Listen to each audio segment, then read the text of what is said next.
Hello student, I hope everyone is very good and very happy and focus in your goal. সবাইকে শুভ রথযাত্রার অভিনন্দন।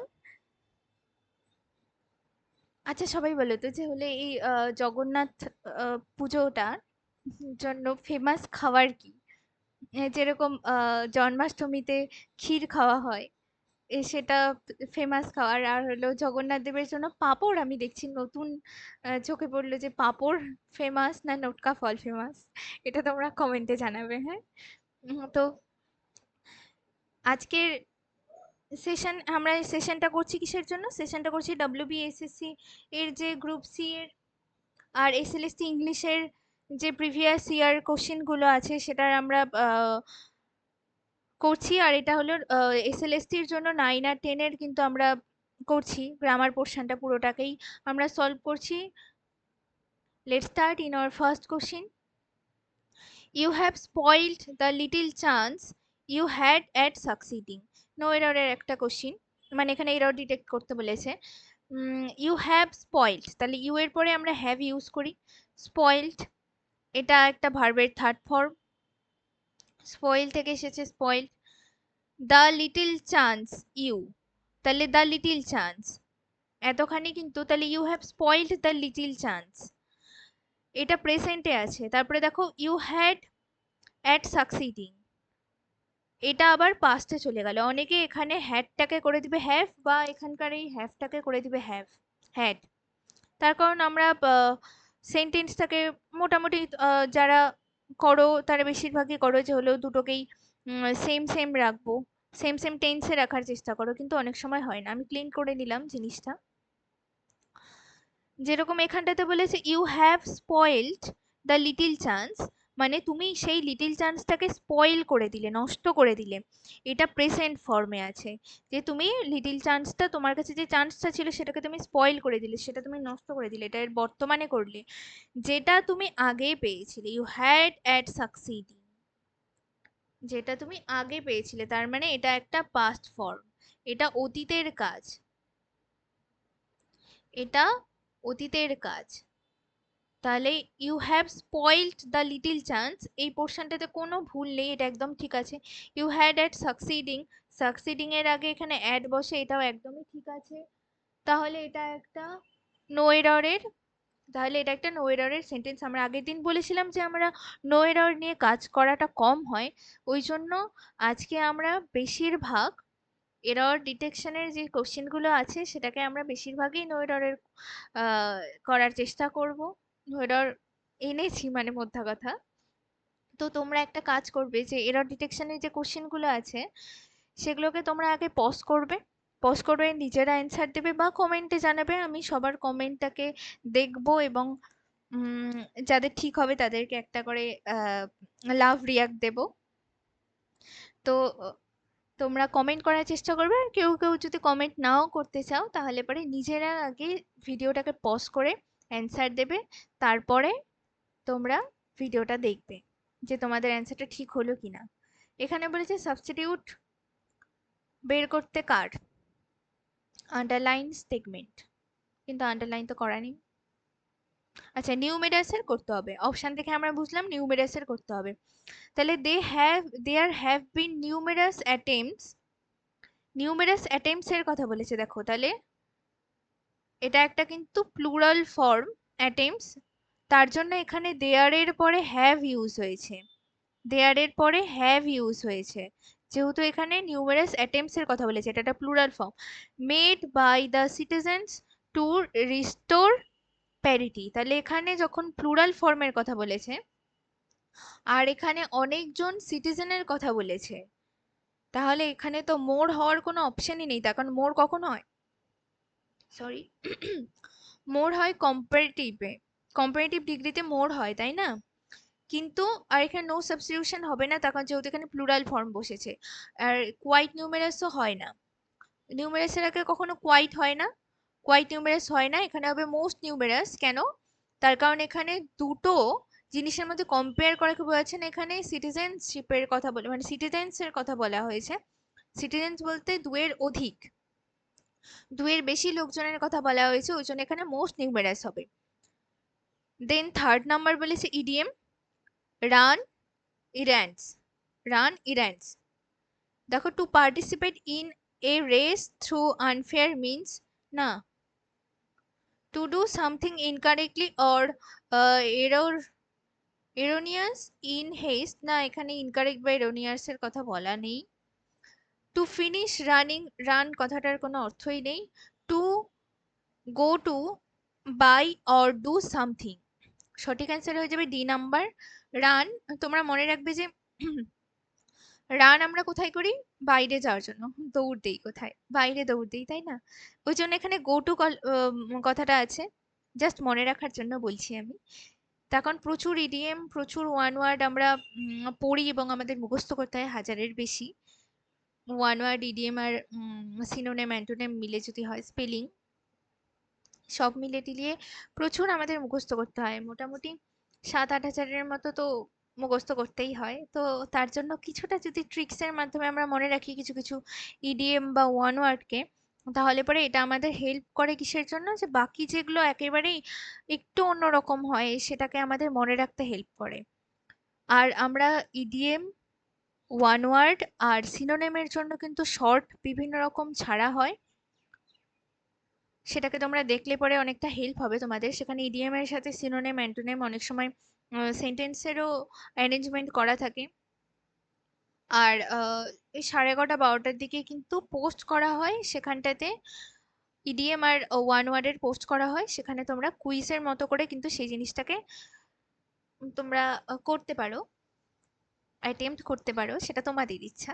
আমি just বলে রাখলাম। আর শর্টটা দেখলে পরে তোমাদেরই ভালো, যেগুলো অনেক সময় হয় না যে জাস্ট শুধু ক্লাস করলাম বা পড়লাম, তার থেকে জিনিসটাকে ভিজুয়াল করার চেষ্টা করি আমি সব সময়, যে যাতে মনে থাকে, ছবি টবি দিয়ে ভালো করে এডিট টেডিট করে টোরে সেই জিনিসটাকে যাতে মনে রাখা যায় জিনিসটা, সেই রকম ভাবেই চেষ্টা করা হয়। তো তোমরা ইচ্ছা করলে দেখতে পারো। কি বলেছে যে হলো রান ইরান, তাহলে কি বললাম যে রান কথাটা আছে, মানে কোথায় আমরা রান করি, বাইরে। গো আউট, কিসের জন্য রান করছি, কিছু কেনার জন্য বা কিছু করার জন্য, তাহলে রান ইরান হচ্ছে যে to go out to buy or do something. Then fourth number বলেছে যে আন্ডারলাইন পার্ট, আবার আন্ডারলাইন করা নেই, আন্ডারলাইন পার্টকে ইমপ্রুভ করতে বলেছে। এই যে ওয়ার্ড বাই ওয়ার্ড, অপশন দেখে আমরা বুঝলাম ওয়ার্ড বাই ওয়ার্ড হয় না, হয় word for word, word to ওয়ার্ডও হয় না, ওয়ার্ড উইথ ওয়ার্ডও হয় না, ওয়ার্ড পার ওয়ার্ডের কোনো লজিক নেই, হয় ওয়ার্ড ফর ওয়ার্ড। যেরকম ডোর টু ডোর হয়, তাই না, ডোর টু ডোর। এই ওয়ার্ডগুলোর একটা বিশেষত্ব আছে যে এই ওয়ার্ডগুলোর কখনো প্লুরাল হয় না, যেরকম ডোরস টু ডোর বা ওয়ার্ডস ফর ওয়ার্ড হয় না, ডোর টু ডোরই হবে, are always word for word হবে, এর কখনো প্লুরাল ফর্ম কিন্তু আমরা ইউজ করতে পারি না, এই জিনিসগুলোকে মনে রাখবে। দেন ফিফথ নাম্বার বলেছে, এটাও এররের, পজ করে আগে তোমরা নিজেরা অ্যান্সার দাও, তারপরে ভিডিওটা চালিয়ে দেখবে। I thought of this idea just when you called me yesterday. দেখো I thought of this idea, just when, অনেকে মনে ভাববে যে হলে জাস্ট হোয়েন আছে এখানটাতে, তাহলে জাস্ট হোয়েন তো পাশাপাশি বসে না, কিন্তু এখানটাতে ঠিক আছে just when. I thought of this idea just when, যখন এখানে বোঝাচ্ছে জাস্ট হোয়েন দিয়ে, ইউ কল্ড মি, এই কল্ড মানে তুমি আমাকে বলেছিলে যেটা, ইউ কল্ড মি ইয়েস্টারডে, তুমি আমাকে গতকাল যেটা বলেছিলে সেই আইডিয়াটা নিয়েই আমি ভাবছি।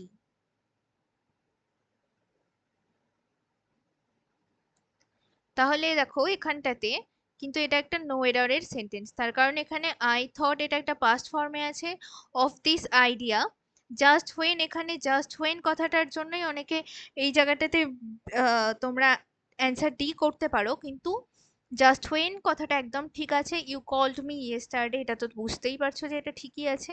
জাস্ট হোয়েন এখানে কিন্তু ঠিকঠাক, সরি এ নাম্বারটা ভুল বলতে পারতে, কিন্তু এখানে জাস্ট হোয়েনটা একদম ঠিকঠাক ভাবে ইউজ আছে, তাহলে সঠিক অ্যান্সার হয়ে যাচ্ছে আমাদের সি নাম্বার, নো এরর। এখানে বলেছে ইডিএম নাকেল ডাউন, উচ্চারণটা হয় নাকল, কেটা এখানে উচ্চ থাকে, নাকেল ডাউন, নাকেল ডাউন মানে, নাকেল ডাউন মানে sorry sorry, to start working or studying hard, to start working or studying hard. Knuckle down মানে to start working or studying hard. দেখো নাকেল এখানে আমরা নক করা বলতে পারি, যে হলো কাউকে আমরা নক করে করে আহ হাঁপসিয়ে গেলাম। নাকেল ডাউন এনার্জি লস হয়ে গেল আমাদের। কেন? তার কারণ ভেতরে সে স্টাডিং হার্ড, পুরো মন লাগাকে পড়ছিল। স্টাডিং হার্ড মানে ভীষণভাবে সে পড়ছিল, তার জন্য তাকে নক করে করেও আমরা কোনো অ্যান্সার পেলাম না। নাকেল ডাউন বলতে two start working or studying hard. এখানে আবার বলেছে এরর, ভিডিও পোস্ট করে সবাই অ্যান্সার দেবে আগে। After the match the stadium was messiest it is ever been. দেখো এখানটাতেও কিন্তু আমাদের দুটো টেন্স একটাই সেন্টেন্সে ইউজ হয়েছে, সরি দুটো টেন্স একটাই সেন্টেন্সে ইউজ হয়েছে। এখানে দেখো ওয়াজ আছে, এখানে ইজ আছে। ইটস বলতে it is, sorry after the match বলতে ম্যাচটা হয়ে যাওয়ার পরে স্টেডিয়াম ওয়াজ মেসিয়েস্ট। এখানে মেসিয়েস্ট কথাটা কেন ইউজ হয়েছে? তার কারণ এই ম্যাচটা হওয়ার জন্য স্টেডিয়ামটা যা মেসি হতো, মানে অন্যান্য ম্যাচ হওয়ার জন্য স্টেডিয়ামটা যা নোংরা হতো, এই ম্যাচে হওয়ার জন্য তার থেকে অনেক বেশি, সবার সবচেয়ে বেশি মেসি হয়েছে, নোংরা হয়েছে। তাহলে কি হলো, ওই জন্য এখানে কিন্তু ওয়াজ কথাটা ইউজ হয়েছে। আর এখানে ইটস এভার বিন মানে নোংরাটা হওয়ার কথাটা এখানে বলেছে, যে হলে এটা অ্যাজ ইউজুয়াল হয়েই থাকে। ওই জন্য এখানে মানে যতবার ম্যাচ হয় ততবারই জিনিসটা নোংরা হয়, তার জন্য কিন্তু এখানে দেখো প্রেজেন্ট ফর্ম ইউজ হয়েছে। এখানে এভার বিন কথাটা যদি না থাকতো তাহলে কিন্তু এটাকে আমরা ভুল বলতে পারতাম। যেহেতু এটা এভার বিন কথাটা দেওয়া আছে, মানে এটা প্রত্যেকবার যতবার ম্যাচ হয় সেই স্টেডিয়ামে ততবার নোংরা হয়।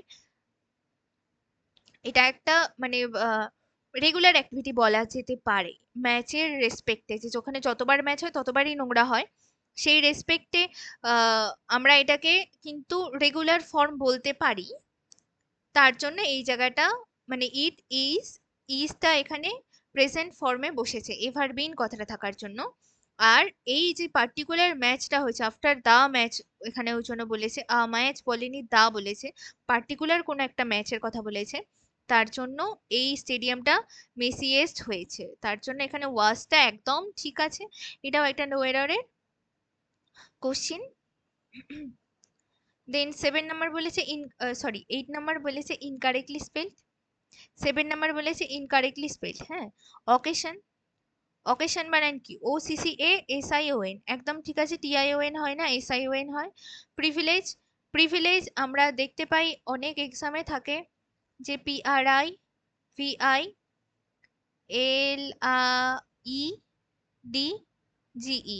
প্রিভিলেজ বানানে কিন্তু LEDGE থাকে, কিন্তু প্রিভিলেজে ডি হয় না, প্রিভিলেজে একেবারে LEGE হয়ে যায়। হ্যাঁ, প্রিভিলেজে ডি হয় না, এই এডজ হয় না। এজ মানে কি? ADGE, এজ মানে প্রান্ত, তাই না? কিন্তু প্রিভিলেজে ডিটা হয় না। প্রিভিলেজ বানানটাও একদম ঠিক আছে। ডেফিনেটলি আমরা ডেফিনিট থেকে বা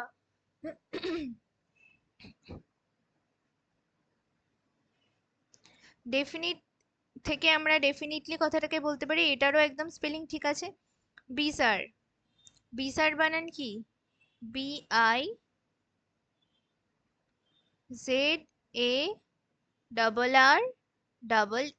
bizarre, BIZA,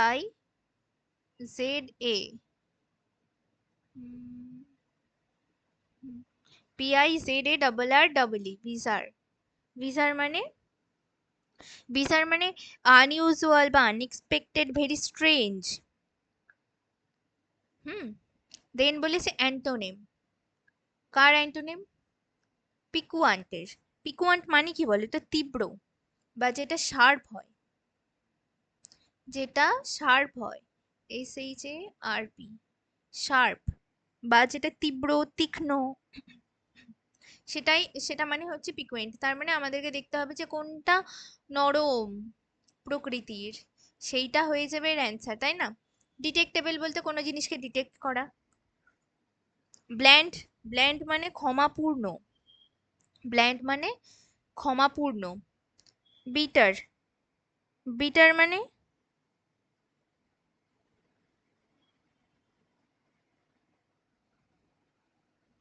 sorry sorry sorry, blend মানে এক সেকেন্ড, হ্যাঁ, ব্ল্যান্ড মানে ক্ষমাপূর্ণ, হ্যাঁ।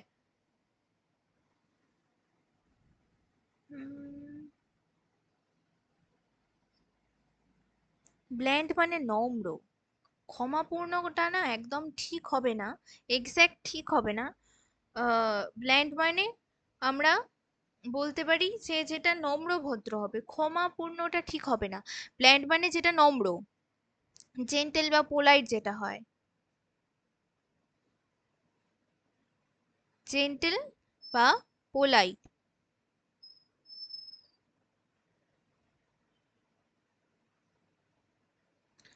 ক্ষমাপূর্ণ, হ্যাঁ, যারা জেন্টেল পোলাইট হয় তারা তো ক্ষমাপূর্ণই হয়। তাহলে ব্ল্যান্ড মানে জেন্টেল বা পোলাইট, নম্র বলা যায়। আর বিটার মানে তো আমরা জানি তিক্ত, আর ডেলিশিয়াস মানে টেস্টি। তাহলে যেটা তীক্ষ্ণ হয় তার, যেটা তীব্র হয় তার অপোজিট হয়ে যাবে ব্ল্যান্ড বা জেন্টেল। দেন বলেছে সিনোনিম, ফ্যান্টাস্টিক। ফ্যান্টাস্টিক মানে কি বলতো? ফ্যান্টাস্টিক মানে হচ্ছে যেটা কল্পনা প্রবল, মানে যেটা আহ, যেটা আমাদের ইমাজিনারি বলা যায়। ডেলিকেট, গ্রেসফুল, ফ্যান্সিফুল আর প্র্যাকটিক্যাল। প্র্যাকটিক্যাল মানে আমরা জানি যেটা হলো, আমরা প্র্যাকটিক্যাল আমরা কেমিস্ট্রি ল্যাবে প্রচুর করেছি প্র্যাকটিক্যাল। ফ্যান্সিফুল, ফ্যান্সিফুল মানে কিন্তু কাল্পনিক, ফ্যান্সিফুল মানে কাল্পনিক। গ্রেসফুল, গ্রেসফুল মানে যেটা সূক্ষ্ম হয়, গ্রেসফুল মানে যেটা সূক্ষ্ম, যেটা ফাইন, সেটাই হয়ে যায় গ্রেসফুল। আর ডেলিকেট মানে, ডেলিকেট মানে কি? আচ্ছা তাহলে আমাদের সঠিক অ্যান্সার কি হলো? সঠিক অ্যান্সার হয়ে গেল হচ্ছে ফ্যান্সিফুল, তাই না? সঠিক অ্যান্সার হয়ে গেল ফ্যান্সিফুল। আচ্ছা ডেলিকেট আর গ্রেসফুল এই দুটো মানেই কিন্তু সূক্ষ্ম, এই দুটো সিনোনিম হয়ে যাবে। ডেলিকেট আর গ্রেসফুল এই দুটো হয়ে যাবে সিনোনিম, এই দুটো মানেই সূক্ষ্ম বা ফাইন বলা যায়। তাহলে আমাদের সঠিক অ্যান্সার হয়ে যাচ্ছে ফ্যান্সিফুল। ফ্যান্সিফুল মানে ইমাজিনারি বা ফ্রিকি যেটাকে বলা যায়, ফ্রিকি। আমি স্পেলিংটা লিখে দিচ্ছি,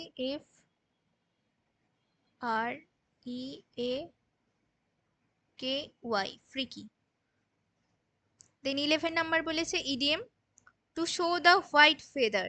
হোয়াইট ফেদার কখন দেখানো হয়? আচ্ছা সাদা পতাকা, সাদা পতাকা কখন ওঠানো হয়? যখন শান্তির প্রতীক হয়। কিন্তু এখানে ফেদার যেহেতু বলেছে, তাহলে ফেদার মানে আমরা কিন্তু ফেদারকে, পাখির যে পালক, এটাকে কিন্তু আমরা কাওয়ার্ড হিসাবে ইডিএমে, ইডিএমে অনলি ফর ইডিএমে আমরা কিন্তু ফেদারকে কিন্তু কাওয়ার্ড হিসাবে কিন্তু আমরা ইন্ডিকেট করি।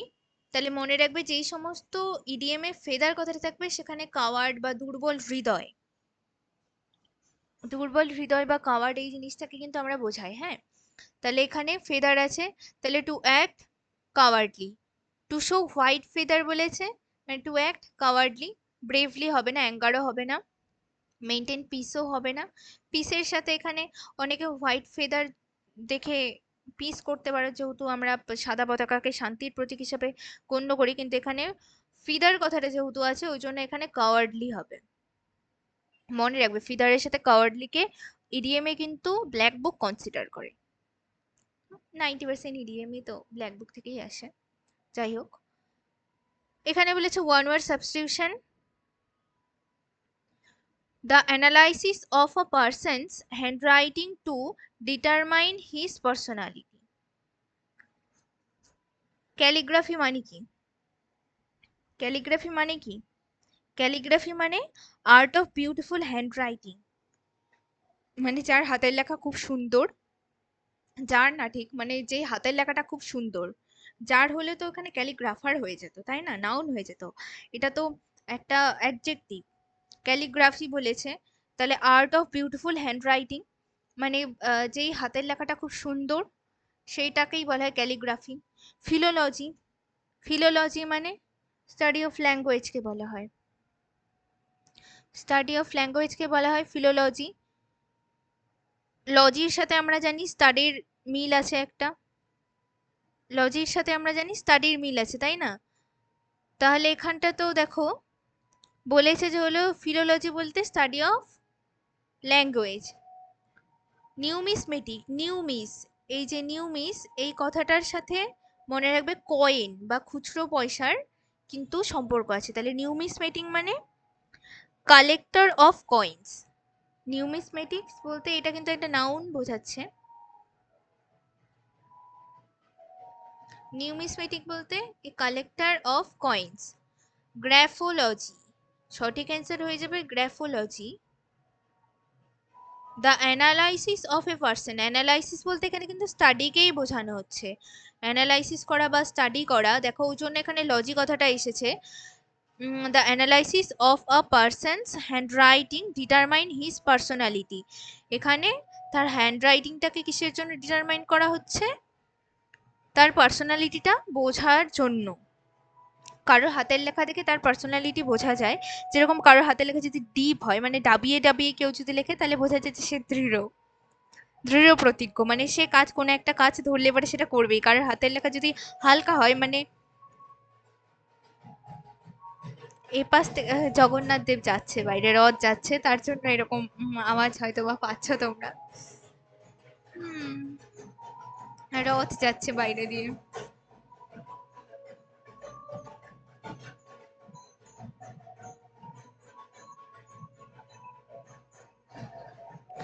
তাহলে কি বললাম? হ্যাঁ, যার হাতের লেখা ধরে নাও যে ডাবিয়ে ডাবিয়ে কেউ যদি লেখে না, যে মানে একটা পেজে লিখলে পরে 3টে পেজ ধরে তার হাতের লেখার ছাপ আছে, তার অর্থ হচ্ছে যে সে খুব দৃঢ় প্রতিজ্ঞ, মানে তার ক্যারেক্টারটা চট করে চেঞ্জ হয় না। আর যার হাতের লেখা খুব হালকা, যে এই পেজে লিখলে পরে হয়তো বা পরের পেজে শুধুমাত্র ছাপ ওঠে, তার হাত মানে তার পার্সোনালিটিটা খুব হালকা, সে খুব পরিবর্তনশীল। মেয়েদের ক্ষেত্রে এই জিনিসটা ভালো, কিন্তু সবসময় এটা একটু প্রবলেমেটিকও, মানে প্রবলেমেটিকও হয়ে যায়। যাই হোক, তো কি বললাম যে হ্যান্ড রাইটিং দিয়ে যখন হিউম্যানের পার্সোনালিটিটা ডিটারমাইন করা হবে, সেটাকে বলা হয়, সেই অ্যানালাইসিসটা বা সেই স্টাডিটাকে বলা হয় গ্রাফোলজি। সঠিক অ্যান্সার তাহলে গ্রাফোলজি। 13 নম্বর বলেছে সিনোনিম। শেয়ারিং এর, শেয়ারিং এর সিনোনিম, শেয়ারিং মানে অসাড় হয়ে যাওয়া, অসাড় বা ফ্রিজিং। হ্যাঁ, এই তো ফ্রিজিং। মকিং করা মানে উপহাস করা। প্রেসিং করা, প্রেস করা মানে তো চাপ দেওয়া, আমরা সবাই জানি। মক করা মানে উপহাস করা। কন্ডেম, এর সিনোনিম গুলো ভীষণ ইম্পর্টেন্ট। হুম, আমি লিখে দিচ্ছি তার জন্য। Condemn, N M, rebuke, B U K E, condemn, rebuke, chide, CHIDE, chide, condemn, rebuke, chide. আর এর থ্রিলিং মানেই তো আমরা জানি রহস্যজনক যেটা, বা রোমাঞ্চকর বলা যায় থ্রিলিংকে। হ্যাঁ, তাহলে শেয়ারিং মানে কি বললাম? শেয়ারিং মানে অসাড় হয়ে যাওয়া, মানে ফ্রিজিং, অসাড়। আমি বাংলাটাও লিখে দিচ্ছি,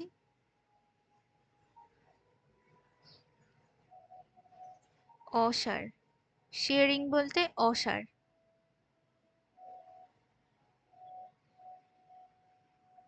হুম, হুম, হুম, অসাড় মানে ফ্রিজ হয়ে যাওয়া। দেন আজকের second last question, the scientific study of structure and form of animal and plant. কি হবে বলো? Biology, botany, zoology, morphology. Biology দুটো ভাগ দিয়ে দিয়েছে, বোটানি, জুওলজি, তাই না? তাহলে বোটানি তো হবে না, উদ্ভিদবিদ্যাকে বলা হয়। জুওলজিও হবে না, জীববিদ্যাকে বলা হয়। আচ্ছা, বায়োলজি আর মরফোলজির মধ্যে ডিফারেন্স কি বলো তো? বায়োলজি মানে যেখানটাতে শুধু স্ট্রাকচার না, স্ট্রাকচার বা ফর্মস না, যেখানে অ্যানিম্যাল আর প্ল্যান্টের সম্বন্ধে যেখানে আমরা জানতে পারি, সেটাই হয়ে যায় বায়োলজি। যখন স্ট্রাকচার আর ফর্ম বলবে, স্ট্রাকচার, ফর্ম বা ট্যাক্সোনমি যখন কথাটা আসবে, সরি, ট্যাক্সোনমি না, যখন স্ট্রাকচারাল ফর্ম কথাটা আসবে তখন সেটা হয়ে যায় মরফোলজি, তখন সেটা হয়ে যায় মরফোলজি। স্ট্রাকচার ফর্ম যখন বলবে তখন সেটা হয়ে যাবে মরফোলজি, যদি স্ট্রাকচার ফর্ম না থাকতো তাহলে বায়োলজি হতো। দেন আজকের লাস্ট কোশ্চিন, আবার এরর, নিজেরা আগে অ্যান্সার দেবে। এখানে নো এরর নেই কিন্তু, এটা নো এরর হবে না, আগেই বলে দিচ্ছি। দেখো, I still do not understand why he didn't reply my email. তাহলে আই স্টিল, আই এর পরে স্টিল আছে, যেহেতু I first person singular number, তার জন্য এখানে first person singular number, first second আর প্লুরালের সাথে কিন্তু আমরা এস বাই ইএস ইউজ করি না, ওই জন্য দেখো আই স্টিল আছে, ডু নট আন্ডারস্ট্যান্ড, আই এর জন্য এখানটাতে ডু বসেছে, ডাস বসেনি, do not understand why he did not reply my email, তার মানে সে রিপ্লাইটা করেনি, কখন, আগে করেনি, সেই রিপ্লাইটা কখন করেনি, আগে করেনি, তার জন্য এখানে ডিড একদম ঠিক আছে। আজকে কিন্তু আমরা দেখলাম, আজকে আমরা প্রত্যেকটা গ্রামাটিক্যাল এরর যেগুলো কোশ্চেন ছিল সবগুলোতেই কিন্তু আমরা দেখলাম যে সেন্টেন্সের মধ্যে কিন্তু দুটো করে টেন্স ইউজ হচ্ছে। এই জিনিসটা কিন্তু আমরা নতুন পেলাম, আগে কিন্তু আমরা এই জিনিসটা করিনি কখনোই, যে সেন্টেন্সের মধ্যে দুটো করে টেন্স ইউজ হচ্ছে। তার কারণ একটা দুটো সময়কালকে বোঝানো হচ্ছে, যে আমি বুঝতে পারিনি, আমি এখনো পর্যন্ত বুঝতে পারিনি যে কেন সে আমার ইমেলের রিপ্লাইটা দিল না, তার মানে রিপ্লাই দেওয়াটা আগের কাজ ছিল, আর আমি এখনো পর্যন্ত বুঝতে পারিনি, ওই জন্য আই স্টিল, এখানে যেহেতু স্টিল কথাটা আছে ওই জন্য এখানে ডু নটটা একদম ঠিক আছে, যদি স্টিল কথাটা না থাকতো তাহলে এখানে কিন্তু ডিডেন্ট হয়ে যেত, যেহেতু স্টিল কথাটা আছে ওই জন্য এখানে ডু হচ্ছে, ভালো করে ওই জন্য কোশ্চেনটা পড়তে হয়। I still do not understand why he didn't reply my email হয় না, রিপ্লাই টু মাই মেল বা ইমেল, রিপ্লাইয়ের সাথে সবসময় টুটা ইউজ হয়, যখন রিপ্লাই হয়, পেনটা কোথায় গেল, যখন রিপ্লাই হয় তখন রিপ্লাইয়ের পরে সবসময় একটা টু বসে, রিপ্লাইয়ের পরে একটা, রিপ্লাই একটা প্রিপোজিশনকে চায়, তারপরে বসে ওখানে অবজেক্ট, তাই তো, রিপ্লাই টু মাই ইমেল। তাহলে আজকের, তাহলে সঠিক অ্যান্সার কি হয়ে গেল, ডি নাম্বার। তাহলে আজকের সেশন এখানেই শেষ, ভালো লাগলে সবাই লাইক শেয়ার আর সাবস্ক্রাইব করে দেবে, আর কিন্তু বলবে আমাকে যে হলো কোন খাবারটা খেতে হয় ফেমাস, মানে রথযাত্রার জন্য, পাঁপড় না লটকা।